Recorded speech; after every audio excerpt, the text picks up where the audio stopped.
Tuhan, biar pagi ini Tuhan kami siapkan wadah kami, bejana kami Tuhan. Untuk kami boleh menerima sebagian dari firman-Mu. Kami percaya firman-Mu yang menjamin setiap hidup kami sampai akhir. Mari Bapa pagi ini, biar kami dipersiapkan Tuhan. Untuk kami boleh mengerti dan menangkap apa yang menjadi isi hati-Mu Tuhan. Di dalam nama Yesus kami berdoa dan kami mengucap syukur. Amin. Shalom, selamat pagi Bapak Ibu semuanya. Ya, pagi ini karena ini masih dalam kemerdekaan, saya mendapat suatu firman bahwa judulnya tanggung jawab orang merdeka. Kemarin Polan tentang hidup yang merdeka. Ya, saya percaya bahwa ketika bangsa kita merdeka, ketika Indonesia berjuang dalam kemerdekaan dan akhirnya mendapatkan kemerdekaan, setelah itu gak mungkin cuma euforia, oke merdeka, kita bebas. Tapi life must go on, hidup itu terus berlanjut. Dan ada tanggung jawab yang diemban oleh semua rakyat Indonesia, termasuk kita untuk menjaga negeri ini, benar? Begitu pula dengan kita ketika kita dibebaskan, ditebus, dimerdekakan sama Tuhan. Ada tanggung jawab setelah itu yang kita pegang, yang kita pertanggungjawabkan nanti di akhir ketika kita diangkat di awan-awan. Ada pertanggungjawaban yang kita hadapkan di hadapan Tuhan, saudara. Hari ini setelah kita menjadi orang yang merdeka, orang yang dibebaskan, orang yang sudah ditebus oleh darah Yesus, maka ada tanggung jawab di hidup kita yang kita pegang kepada Tuhan, saudara. Kita mau buka, kemarin Polan buka dari Galatia 5 ayat 13, kita mau baca sekali lagi ya. Galatia 5 ayat 13 berkata, saudara-saudara memang kamu telah dipanggil untuk merdeka, tetapi janganlah kamu mempergunakan kemerdekaan itu sebagai kesempatan untuk kehidupan dalam dosa, melainkan layanilah seorang akan yang lain oleh kasih. Ada kata janganlah, tetapi janganlah kamu mempergunakan kemerdekaan itu sebagai kesempatan untuk hidup kembali di dalam dosa.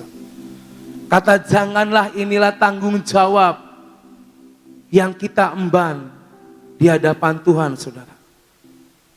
Kata janganlah inilah yang harus kita lakukan sebagai orang-orang yang sudah dimerdekakan dan dibebaskan oleh darah Yesus. Darah yang tercurah di atas kayu salib. Untuk kita bisa memelihara freedom yang sudah Tuhan beri buat kita. Kita sama-sama percaya bahwa pengorbanan Yesus di atas kayu salib itu berlaku buat kita semua, amin. Kita ditebus, kita dibayar dengan harganya yang sangat mahal, dengan darahnya. Dan setelah itu kita punya tanggung jawab untuk memelihara, menjaga kebebasan, kemerdekaan yang sudah kita terima dari Tuhan. Janganlah kita berbuat dosa, janganlah kita jatuh dalam dosa, janganlah kita hidup di luar firman Tuhan. Kata janganlah ini tanggung jawab kita, saudara, di hadapan Tuhan. Jangan sampai kita merasa, oh kita sudah ditebus, kita sudah dimerdekakan, terus kita hidup semau kita, nggak bisa. Tuhan punya tujuan ketika dia menebus kita, ketika dia mati di atas kayu salib. Tuhan punya tujuan supaya kita hidup di dalam firman-Nya. Bukan serta-merta tadi saya katakan ketika bangsa kita merdeka, semua mungkin merayakan kemerdekaan bangsa Indonesia pada hari itu. Banyak orang yang gembira karena lepas dari penjajahan. Kita nggak pernah merasakan penjajahan, dijajah oleh bangsa lain. Saya mungkin boleh merasakan kalau kita hidup di zaman sebelum 45, itu menderitanya seperti apa, saudara. Harus pindah-pindah, lari-lari, belum kalau ada pesawat jatuhin bom segala macam. Kita nggak pernah bisa bayangin. Tetapi yang kita rasakan sekarang adalah kemerdekaan yang diperjuangkan oleh pendahulu kita. Dan kita punya tanggung jawab untuk memelihara kemerdekaan itu. Kita pun sama di hadapan Tuhan, saudara. Kalau kita tidak mengalami penebusan Yesus di atas kayu salib, mungkin kita belum dibebaskan hari ini. Tetapi karena Yesus, dia mati buat kita, dia menebus kita, itu lambang penebusan dan pembebasan bagi umatnya.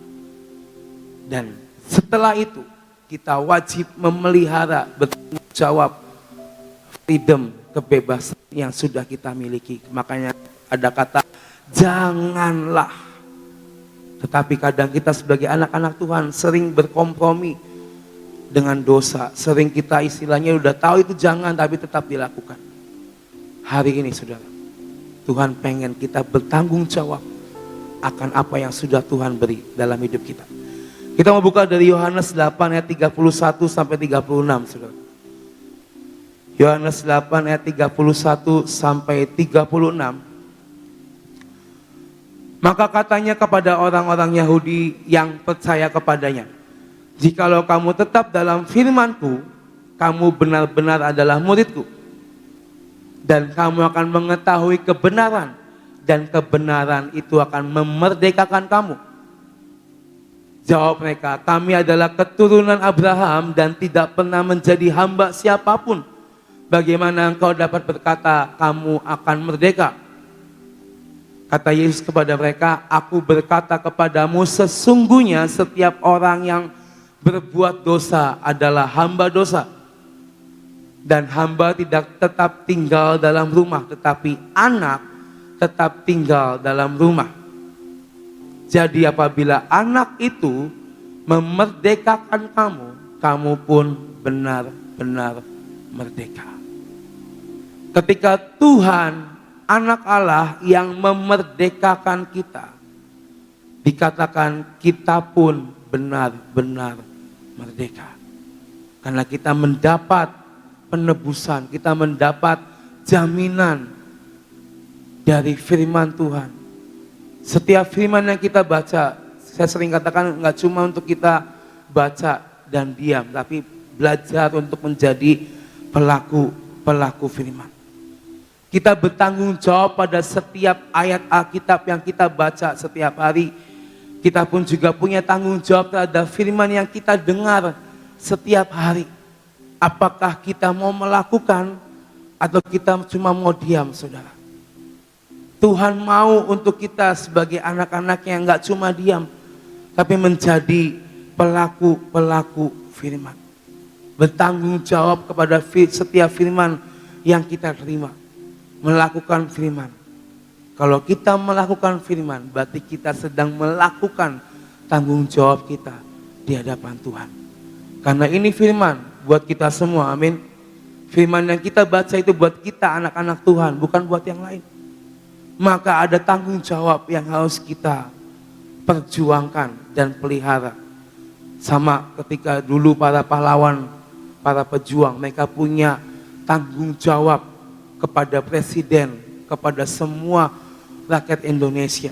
Mereka yang terpilih, mereka yang mau rela menjadi pejuang untuk memperjuangkan negeri ini. Dan kita pun sama, saudara.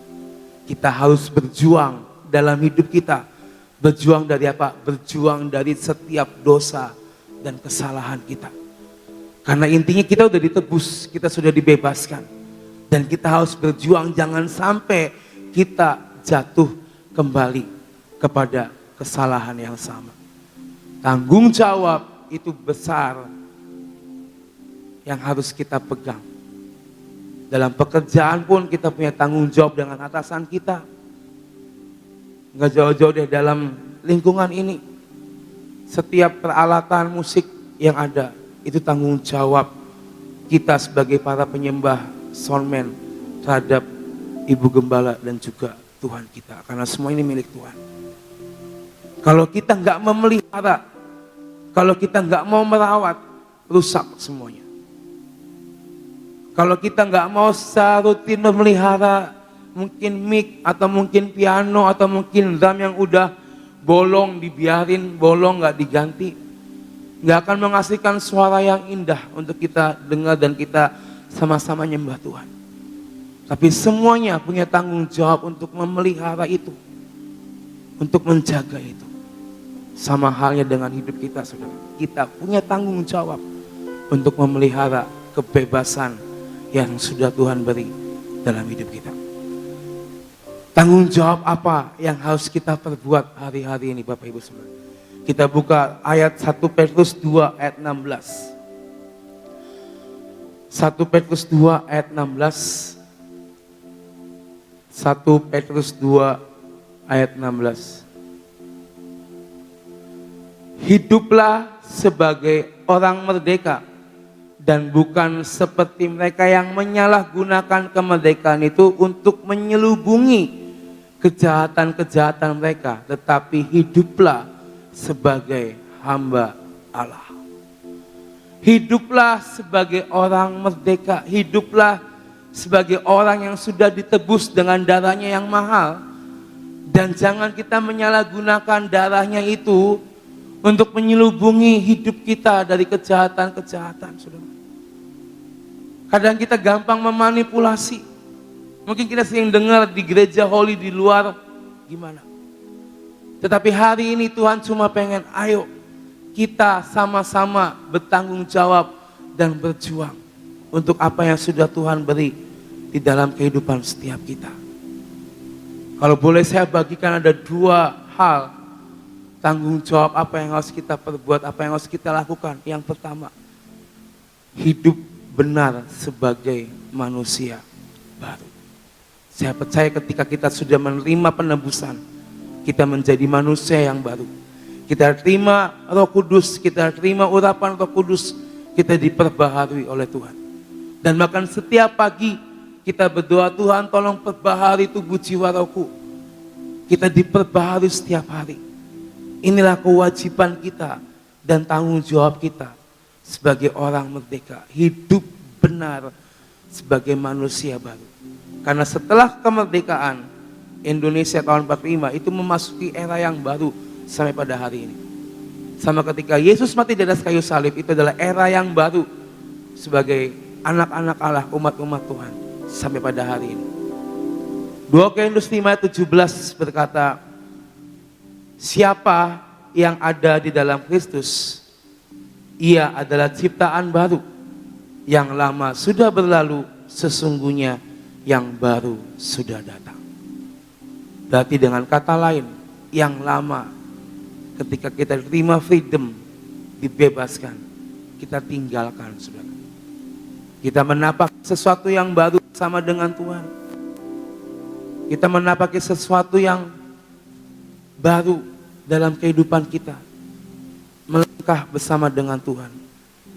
Itu yang harus kita lakukan. Artinya apa? Kita tidak lagi hidup dalam keinginan daging, tetapi kita menyertakan Tuhan dalam hidup kita. Sering kita dikasih tahu, coba doa, tanya Tuhan. Apa yang kamu mau perbuat, tanya Tuhan. Sertakan Roh Kudus. Itulah fungsi Roh Kudus dalam hidup kita, saudara. Roh Kudus mengingatkan kita. Roh Kudus mungkin akan membuat kita dibukakan pikirannya. Itulah fungsi Roh Kudus dalam hidup kita. Dan kenapa Tuhan kasih Roh Kudus? Karena Tuhan pengen kita hidup benar di dalam Dia. Bukan hidup asal-asalan, bukan hidup semau kita. Emang benar kita sudah terima freedom. Tetapi tadi saya katakan enggak serta-merta kalau kita merdeka jadi kita hidup sebebas-bebasnya, enggak. Tetap punya tanggung jawab. Tetap punya rasa tanggung jawab yang kita perhadapkan di hadapan Tuhan, saudara. Maka dari itu, hidup benar sebagai manusia baru. Bisa, kalau mungkin banyak orang susah, banyak godaan, belum kalau ada masalah, belum kalau ada pergumulan, belum kalau kepepet dan segala macam. Saya percaya Tuhan tuh mampukan setiap kita, Bapak Ibu Saudara. Mau mulut kita berkata, enggak bisa, dan enggak bisa. Tapi saya percaya Tuhan tuh mampukan setiap kita. Asalkan kita hidup bersama dengan Tuhan. Di dalam Tuhan, bukan di luar Tuhan. Lalu ayat yang tadi berkata 1 Petrus 2 ayat 16 boleh tampilkan kembali. 1 Petrus 2 ayat 16 di bagian terakhir, tetapi hiduplah sebagai hamba Allah. Ini mungkin tugas yang tidak mudah. Hidup sebagai hamba Allah, hidup sebagai anak-anak Tuhan, yaitu berarti kita hidup benar-benar di dalam Tuhan. Yakobus 1 ayat 25. Yakobus 1 ayat 25. Yakobus 1 ayat 25 berkata, tetapi barang siapa meneliti hukum yang sempurna, yaitu hukum yang memerdekakan orang, ia bertekun di dalamnya. Jadi bukan hanya mendengar untuk melupakan, tetapi sungguh-sungguh melakukannya, ia akan berbahagia oleh perbuatannya. Bukan cuma mendengar, kita sebagai anak-anak Tuhan bukan cuma mendengar firman, tapi sungguh-sungguh melakukannya. Sebagai hamba Allah, sebagai hamba Tuhan, melakukan perintahnya, melakukan firman-Nya dalam kehidupan masing-masing kita. Dan dikatakan ia akan berbahagia oleh perbuatannya. Tanggung jawab yang kedua, saudara, kita hidup sebagai hamba Allah di dunia ini. Kita hidup sebagai anak-anak Tuhan yang bisa menjadi terang di dalam kegelapan, yang bisa menjadi sinar untuk orang-orang yang mungkin masih buta, tidak mengenal Tuhan. Itulah kita, hamba-hamba Allah di dunia ini. Bukan cuma mendengar, bukan cuma melihat, tetapi kita melakukannya dalam kehidupan setiap kita, saudara. Maka dari itu, kalau kita merasa bahwa kita hidup benar, hidup dalam firman Tuhan, maka nggak ada ketakutan dalam hidup kita, karena kita berpegang sama Tuhan. Hari ini, coba cross check hidup kita. Apakah kita sudah melakukan tanggung jawab kita sebagai anak-anak Tuhan ketika kita menerima freedom itu? Apakah kita sudah hidup benar sebagai manusia baru? Apakah kita sudah hidup selayaknya hamba Allah? Menjadi terang, menjadi berkat buat sekitar kita. Karena saya percaya ketika kita bisa bertanggung jawab akan hidup kita di hadapan Tuhan, at the end nanti ketika kita naik ke surga, Tuhan akan membaca semua perbuatan-perbuatan kita. Dan akan ada granted kita boleh masuk dalam kerajaan surga. Ada quotes terakhir yang boleh ditampilkan, Mos. Ada sebuah tokoh bernama John Piper yang berkata, orang yang dimerdekakan oleh Kristus adalah orang yang tidak kekurangan kasih Allah. Dengan kata lain, kita nggak perlu mencari di tempat lain. Kita nggak perlu mencari lagi di tempat yang lain, saudara. Dikatakan orang yang dimerdekakan, dibebaskan, ditebus oleh Yesus adalah orang yang tidak kekurangan kasih. Kasih Allah besar dan cukup buat kita, amin. Jadi jangan kita mencari di luar kasih Allah.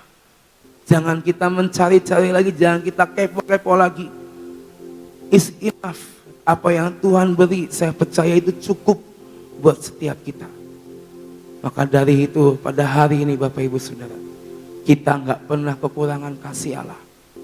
Dia selalu memberi baru setiap pagi buat kita.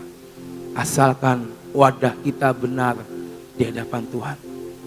Ingat, ada tanggung jawab yang kita harus perbuat dalam kehidupan ini. Tanggung jawab kita sebagai rakyat Indonesia memelihara bangsa ini.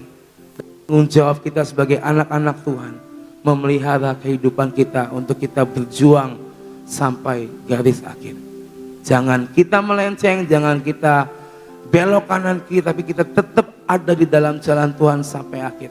Karena saya percaya semuanya Tuhan sudah rencanakan yang baik buat setiap kita. Amin. Tuhan berkati kita semua. Saudara, 2 hari berturut-turut memang kita berbicara tentang kemerdekaan ya. Dan 2 hari berturut-turut Ibu Kuatlan kemarin juga berbicara tentang tanggung jawab. Sekarang hari ini juga berbicara tentang tanggung jawab, apa yang harus dilakukan sebagai orang-orang yang merasakan hidupnya sudah merdeka ya. Saudara, saya menghimbau kepada saudara yang saat ini sudah hampir memasuki 2 minggu ya, tanggung jawab ya, artinya begini, saudara puasa tidak puasa itu yang tahu adalah saudara dengan Tuhan ya. Orang nggak tahu kalau misalnya dikatakan kamu puasa-puasa terus di kamar tidak ada orang tahu, saudara makan dan semaunya ya, itu namanya tidak tanggung jawab ya. Belajar gini, yang tahu keadaan saudara itu adalah saudara dan Tuhan ya. Jadi kalau benar kamu ini puasa itu tidak dipaksa, tapi kalau kamu merasakan Tuhan, aku tuh pengen mengalami yang dinamakan kemerdekaan, benar-benar freedom, benar-benar dalam kehidupan saya gitu. Yang tahu tuh Tuhan dan saudara ya. Kalau kamu itu benar-benar melakukan dengan tanggung jawab ya, itu tidak ada yang dinamakan berat ya. Tidak ada yang dinamakan berat. Kalau tanggung jawab itu tidak ada yang merasakan itu berat ya. Ada tanggung jawab dan kasih ya. Kemarin Heri atau siapa ya ngirimkan satu artikel yang cukup bagus tentang seorang anak kecil yang gendong adiknya yang meninggal ya, pada saat perang di Jepang. Lalu ada seorang tanya sama dia, udahlah ini orang adik kamu tuh sudah mati, buang saja ya. Dia bilang enggak ya gitu, digendong tetap karena mau dikubur. Dia merasakan ini tanggung jawab saya ya. Setiap orang mau ngomong apa dia tetap lakukan tanggung jawab. Itu berat, dia katakan tidak berat. Kenapa? Karena kasih. Kalau engkau melakukan doa puasa ini ya dengan penuh tanggung jawab, penuh kemerdekaan, tidak ada yang menjadi beban ya. Saya lihat gambar itu, saya bilang ya Tuhan, ini anak gendong. Orang kalau gendong seseorang ya, gendong seseorang yang hidup itu tidak terlalu berat ya. Tapi kalau kamu gendong yang mati itu kelihatan lebih berat gitu. Jadi sedangkan dia gendong adiknya yang sudah meninggal itu lebih berat daripada kamu gendong anak yang beratnya sama tapi yang hidup, itu sangat berbeda. Dia katakan tidak berat karena apa? Dilakukan dengan cinta. Engkau lakukan doa puasa ini dengan tanggung jawab ya, kamu tidak akan merasakan berat, tidak merasakan perut sakit, tidak merasakan lapar ya, karena kamu lakukan dengan tanggung jawab. Ada kemerdekaan ya, tidak ada sesuatu yang menekan dalam kehidupan. Saya berdoa, ayo kita belajar benar-benar tanggung jawab di dalam melakukan tugas ya, dalam melakukan apa yang saat ini menjadi sesuatu tugas yang harus kita lakukan supaya kita bebas benar-benar ya. Saya yakin dan percaya janjinya ya dan amin. Mari kita berdoa. Terima kasih Tuhan untuk firman-Mu 2 hari berturut-turut ini tentang kemerdekaan dan tanggung jawab Tuhan. Tidak mempergunakan kemerdekaan menurut daging. Kami datang di hadapan-Mu saat ini. Biarlah Kau beri roh kemampuan untuk kami mengatakan kepadamu Tuhan, bahwa apapun yang Engkau berikan kepada kami, tanggung jawab ini tidaklah berat karena kami lakukan dengan cinta. Terima kasih untuk semua dan semuanya.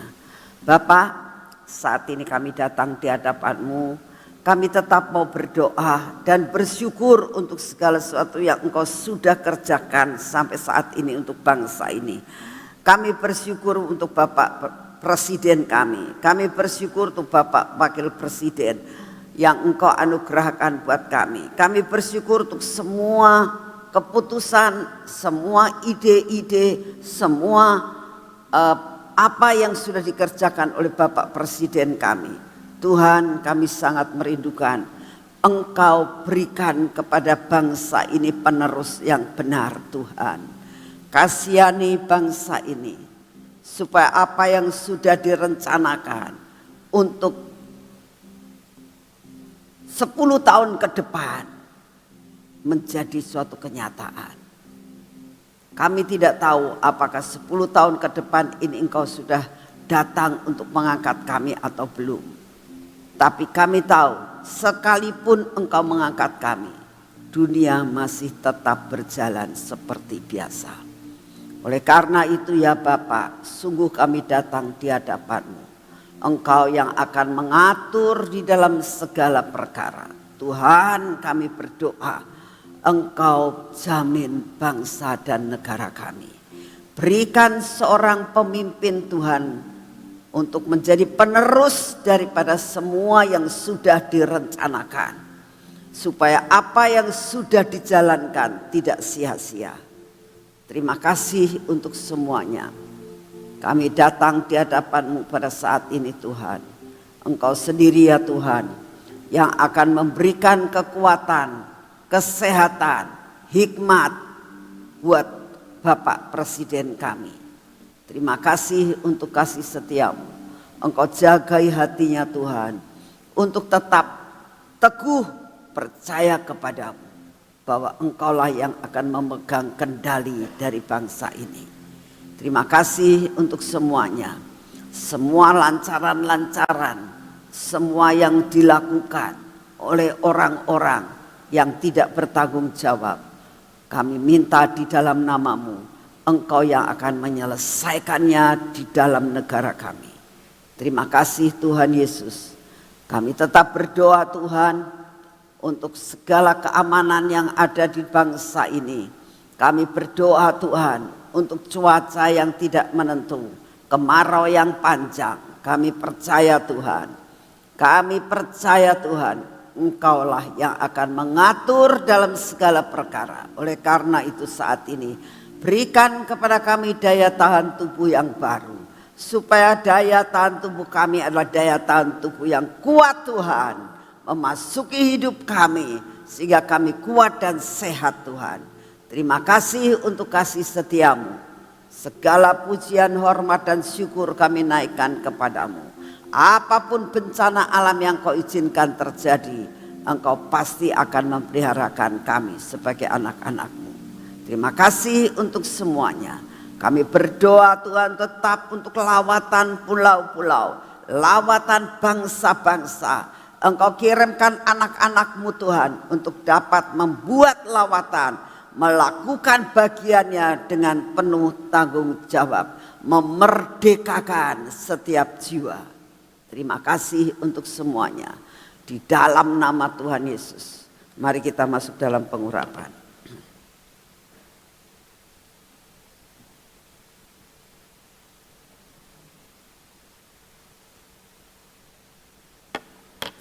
Dalam nama Tuhan Yesus, biarlah pada hari ini Tuhan ada perlindungan yang luar biasa atas hidup kami. Karena kami ada di dalam kendali daripada-Mu. Berkati mata kami, telinga kami Tuhan, bibir mulut kami dan hati kami ya Tuhan. Engkau yang akan terus menjaga hidup kami untuk tetap bertanggung jawab atas setiap yang Engkau berikan buat kami. Semua yang tidak baik dalam hidup kami, roh sembarangan, roh yang selalu ingin menang sendiri, Engkau lepaskan Tuhan. Pikiran yang sia-sia Engkau potong habis dalam hidup kami. Ini tangan kami, Kau urapi dengan urapan yang baru. Kaki kami Tuhan, biarlah perjalanan kami hari ini, apa yang kami kerjakan, semua pas di hati-Mu dan menyenangkan hati-Mu Tuhan. Terima kasih untuk semuanya. Segala pujian, hormat dan syukur kami naikkan di hadapan dalam nama Tuhan Yesus. Amin. Selamat pagi, Tuhan memberkati saudara semua.